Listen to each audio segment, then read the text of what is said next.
ఏరు దాటేదాకా ఓడ మల్లన్న, ఏరు దాటాక బోడి మల్ల అన్నటువంటి చందాన ఈరోజు కూటమి ప్రభుత్వం ఉద్యోగుల పట్ల వ్యవహరిస్తున్నటువంటి తీరు ఉంది. ఎందుకంటే అధికారంలోకి రాకముందు కూటమి ప్రభుత్వం అధికారంలోకి రాగానే ప్రభుత్వ ఉద్యోగులకు డిఏలు ఇస్తాం, ఐఆర్ ఇస్తాం, పిఆర్సీ కమిషన్ ఏర్పాటు చేసి పిఆర్సీ బకాయిలను ఇస్తాం అని అనేక రకాలైనటువంటి హామీ ఇచ్చినటువంటి కూటమి ప్రభుత్వం దానితో పాటుగా 1వ తారీఖునే టంచన్గా జీతం ఇస్తామని కూడా పదే పదే చంద్రబాబు నాయుడు గారు, నారా లోకేష్ గారు, పవన్ కళ్యాణ్ గారు చెప్పినటువంటి పరిస్థితి.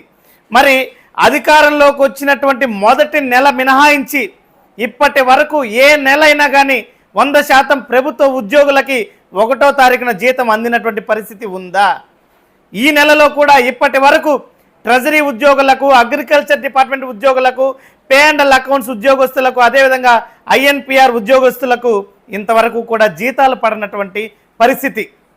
మరి చంద్రబాబు నాయుడు గారు ఏ రకంగా సూపర్ 6 హామీలను తుస్సుమనిపించారో అదేవిధంగా ప్రభుత్వ ఉద్యోగులకు ఇచ్చినటువంటి హామీలన్నింటినీ కూడా తుస్సుమనిపించి ఆఖరికి 1వ తారీఖున టంచన్గా జీతం ఇస్తామన్నటువంటి హామీను కూడా తుస్సుమనిపించారు.